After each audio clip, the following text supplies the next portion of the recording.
Hi guys, सो आज हम लोग बात करेंगे सिंपल पास्ट की, राइट। अब याद रखने के लिए या बेसिकली अगर मैं केवल जनरल सी बात बताऊं तो बहुत आसान है, या तो डिड लगेगा, डिड प्लस फर्स्ट फॉर्म, या लगेगी second form of the verb. लेकिन वापस हमारा वही क्वेश्चन रिपीट हो जाता है कि सिंपल पास्ट यूज कब होगा, right.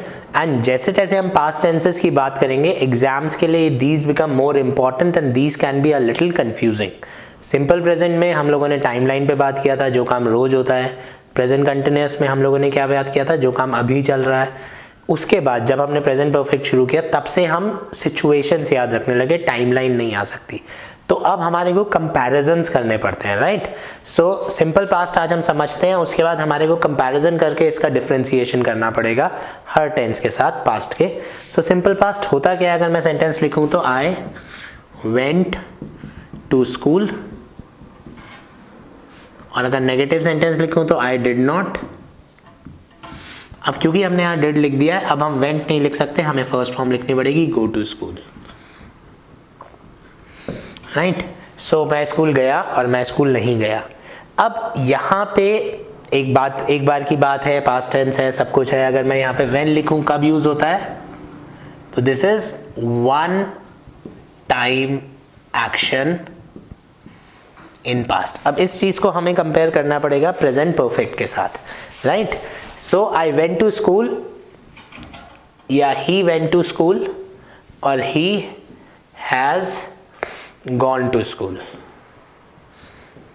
Now this becomes a very important and the most difficult question of tense. अगर आप tense के देखेंगे तो सबसे मुश्किल क्वेश्चन आता है जब आपको सिंपल पास्ट और प्रेजेंट परफेक्ट में से एक पिक करना हो, या जब उन्होंने सिंपल पास्ट दे रखा हो प्रेजेंट परफेक्ट की जगह और प्रेजेंट परफेक्ट दे रखा होगा सिंपल पास्ट की जगह। तो जितने लोगों ने प्रेजेंट परफेक्ट नहीं पढ़ा, आई वुड सजेस्ट कि फर्स्ट वो वीडियोस देख के then move on to this, क्योंकि तभी हम कनेक्शंस आराम से कर पाएंगे। So now what happens is, ये दोनों पास्ट टेंस की बात करते हैं, ये दोनों एक ही टाइम की बात हो सकती है। हो सकता है हम कल सुबह की बात कर रहे हो कि कल सुबह वो स्कूल गया था, तो मैं ही वेंट टू स्कूल भी बोल सकता हूँ और he has gone to school भी बोल सकता हूँ, राइट। सो अब अगर हम दोनों चीज बोल सकते हैं तो दोनों में डिफरेंस क्या है, तो दोनों में डिफरेंस क्या है, ये वाला जो काम है ये पास्ट में हुआ, पास्ट में खत्म हुआ और अब हमें इसकी जरूरत भी नहीं है, right. So this is just one time action in past. In past काम पहले हुआ, आप कल स्कूल गए थे, बस दैट्स इट। मैंने बोला कल कहाँ था, कल मैं स्कूल गया था। आज सुबह कहाँ गया था, मैं स्कूल गया था। तो बस हम आप स्कूल गए थे कि नहीं गए थे ये जानना चाहते हैं। फिर जैसे ही examiner he went to school की जगह he has gone to school लिखेगा, ही हैज टू प्रूव कि आप जो स्कूल गए थे उसकी प्रेजेंट में जरूरत है। अगेन मैं रिपीट कर रहा हूँ, मैं स्कूल जा चुका हूँ, वो स्कूल जा चुका है, ऐसे क्वेश्चन सॉल्व नहीं होगा। आप केवल उसको याद रख पाएंगे कि हाँ इसका हिंदी ये होता है। लेकिन जब आपको क्वेश्चन सॉल्व करना है आपको कंपैरिजंस करने ही पड़ेंगे, तभी हम एग्जाम्स में क्वेश्चंस बेटर तरीके से सॉल्व कर पाएंगे, right. So he has gone to school भी पास्ट टेंस की बात हो सकती है, लेकिन डिफरेंस क्या होता है, पास्ट एक्शन रिक्वायर्ड नाउ और फ्यूचर। तो जो भी काम पहले हो गया है और उसकी अभी जरूरत है तो उसको हम present tense simple present perfect बोलते हैं। सो अब डिफरेंस क्या हो गया, अगर हम इसके आगे कंडीशन लिखेंगे तो ही वेंट टू स्कूल, वो स्कूल गया था और उसने पढ़ाई करी। अभी कहाँ है, स्कूल में है, वापस आ गया है, घूमने गया है, कोई फर्क नहीं पड़ता। मैं एक टाइम की बात बता रहा हूँ, वो टाइम आज सुबह का हो, 10 साल पुराना हो, 100 साल पुराना हो, it does not matter. Whereas अगर मैं he has gone to school बोलता हूँ, अगेन वही बात है, वो स्कूल तो गया था और अभी उसकी ज़रूरत है। तो आप मान लो स्कूल चले गए और आपका दोस्त आपके घर आता है और घंटी बजाता है, आपकी मम्मी दरवाज़ा खोलती है, आप पूछता है कि आंटी वो है क्या वो कहाँ गया हुआ है या वो है क्या, तो आपकी मम्मी उसकी मम्मी क्या बोलेंगी कि वो तो स्कूल चला गया है। तो इस वक्त घर पे इस आदमी की ज़रूरत है, क्यों, क्योंकि आप उससे मिलने गए हुए। तो मॉम विल से कि वो तो स्कूल चला गया है, he has gone to school, simple. तो जो काम पहले हुआ और अभी रिक्वायरमेंट है उसमें हैज गॉन, जो काम पहले हुआ और रिक्वायरमेंट नहीं है उसमें सिंपल पास्ट। तो यहाँ पे हमारी कंडीशंस बहुत इंपॉर्टेंट हो जाती हैं, ये कंडीशंस ही हमको ध्यान रखनी पड़ेंगी, तभी हमारा क्वेश्चन सॉल्व हो पाएगा, right. So this is one of the most difficult differences between two things. Tenses में ये सबसे ज़्यादा मुश्किल क्वेश्चन हो सकता है, right. So has gone is जो काम पहले हो गया, एंड वेंट इज जो काम हुआ था and not required now. So again अगर मैं लिखता हूँ आई uploaded the session and I have uploaded the session, दोनों में डिफरेंस क्या है? आई अपलोडेड द सेशन में मैंने जो भी सेशन अपलोड किया उसकी अभी रिक्वायरमेंट नहीं है, and I have uploaded the session में उसकी अभी रिक्वायरमेंट है। सो दूसरी चीज़ हमें क्या ध्यान रखनी है, बहुत सारे लोग कंफ्यूज होते हैं कि ये पुरानी बात है और ये अभी अभी हुआ है, ऐसा कुछ नहीं है, राइट। एग्जाम्स में हमें क्या ध्यान रखना है कि जो काम की ज़रूरत है उसमें हैव लगेगा।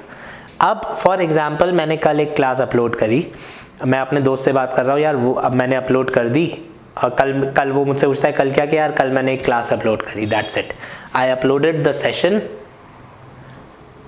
And then I slept. तो ये सेंटेंस मुझे हिंट दे रहा है कि मैंने जो सेशन अपलोड किया उसकी एटलीस्ट जिससे मैं बात कर रहा हूँ उसको ज़रूरत नहीं है। तो मैंने सेशन अपलोड किया और उसके बाद मैं सो गया। वेराज मान लो जो मेरा फर्स्ट वीडियो अपलोड किया था आज से 20 दिन या 25 दिन या 1 महीने या 2 महीने पहले, आप में से कोई एक कमेंट में लिखता है कि सर मुझे आर्टिकल्स में प्रॉब्लम है, सर मुझे वो कैब कब आप शुरू करेंगे। तो अब हमने चाहे वो कितना भी टाइम पहले अपलोड किया हो, क्यों आपने मेरे को कमेंट में पूछा है कि सर आप कब अपलोड करेंगे, तो मैं क्या बोलूँगा? I have uploaded the session,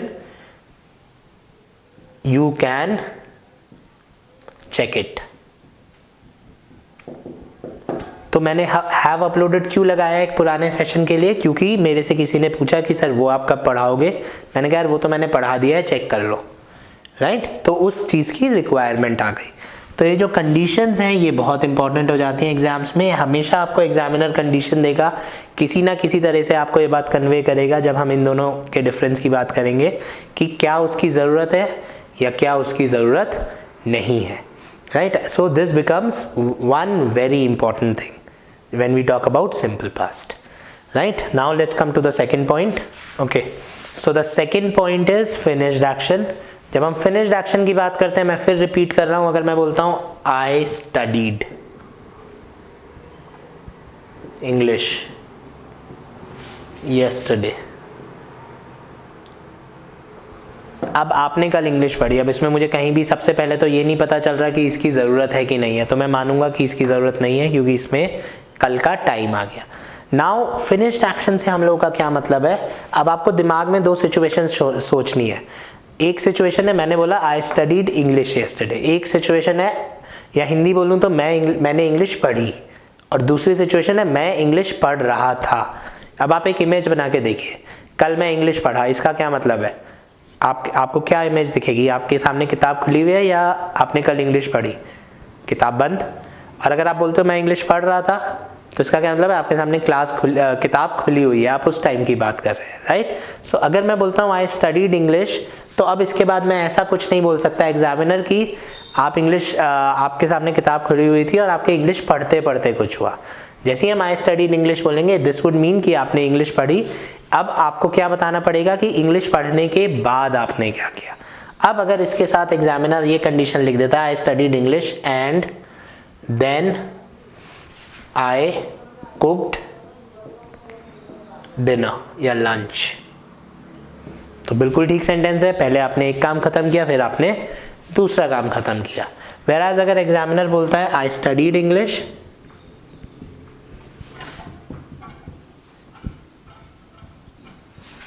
when there was a power cut. So now the difference between the condition is, ये condition क्या बता रही है आपकी, आपने पहले पढ़ाई खत्म करी उसके बाद आपने खाना बनाया। whereas ये condition क्या बता रही है कि जब लाइट गई उस वक्त आपके सामने इंग्लिश खुली हुई थी, आप इंग्लिश पढ़ रहे थे, तो आपका काम खत्म नहीं हुआ। तो here this is an incomplete action, ये फिनिश नहीं हुआ है, तो स्पॉटिंग एरर्स में हम इसको गलत करके आना पड़ा, क्योंकि स्टडीड इंग्लिश का मतलब है आपकी पढ़ाई खत्म हो चुकी थी या हो गई थी, right. So this is wrong and this is right. This is our second point which is called finished action. Now the third is used to के साथ सिंपल पास्ट का डिफरेंस। ये स्पोकन इंग्लिश में बिल्कुल ज़रूरत नहीं है, लेकिन एग्जाम्स में again as a difficult question ये बहुत आता है। तो यूज टू का मतलब क्या होता है? यूज टू का मतलब होता है कोई भी पुरानी आदत जो आप बहुत ज़्यादा रेगुलरली करते थे, कोई भी काम जो आप पहले रेगुलरली करते थे। पहले मैं पढ़ा करता था, पहले मैं सिगरेट पीता था, पहले मैं ये करता था, पहले मैं वो करता था। And studied is finished action, right? अब मैं कहता हूँ मैं स्कूल में 12 साल पढ़ा और मैं स्कूल में 12 साल पढ़ा करता था, तो दोनों में डिफरेंस क्या है? स्पोकन इंग्लिश में अगेन आई एम रिपीटिंग, कोई डिफरेंस नहीं है, काम चल जाएगा। एग्जाम्स में जैसे ही आपका डिग्री डिफिकल्ट होगा, एग्जाम्स का क्वेश्चन डिफिकल्ट होगा, ये क्वेश्चन इंपॉर्टेंट हो जाता है। तो इसमें हमें फ़र्क कैसे करना है? आई स्टडीड इन देहरादून, अगर मैं देहरादून में 12 साल पढ़ा तो मैं आई स्टडीड इन देहरादून कब बोलूँगा? जब मैं उन 12 साल के बीच की बात नहीं करना चाहता और मैं उसके आगे जा रहा हूँ। I studied in Dehradun and then I moved to Delhi. So ये हो गया हमारा सेंटेंस कंडीशन नंबर 1। Whereas जैसे ही मैं used to आ रहा हूँ, used to का मतलब है मैं देहरादून में पढ़ा करता था। आप जितने साल, 12 साल, 10 साल जो देहरादून में पढ़े हो उसके बीच की बात बता रहे हो। And one day I met her। तो अब आप क्या बताना चाह रहे हो कि आप 12 साल, 10 साल, 2 साल, 1 साल देहरादून में पढ़ा करते थे और जब आप उस टाइम पढ़ रहे थे उसके बीच में क्या हुआ? आप उससे मिले। So there is a clear difference. Use to बात करता है एक रेगुलर एक्शन की जो आप पहले करते थे और उसके बीच में क्या हुआ होगा। स्टडीड बात करता है आपने वो एक काम खत्म किया, उसके बाद आपने दूसरा काम खत्म किया, तो आप देहरादून में पढ़े, उसके बाद आप दिल्ली चले गए। और ये क्या बताना चाहता है? जब मैं देहरादून में पढ़ता था मैं उससे मिला था। तो आप एक रेगुलर एक्शन बता रहे हो और उसके बीच की बात बता रहे हो। सो हमें क्या याद रखना है कि यूज टू का सारा फोकस होता है on regular action of past. कोई भी ऐसा काम जो आप पास्ट में रेगुलरली करते थे और अभी आपने उसको छोड़ दिया है, दैट इज यूज्ड टू।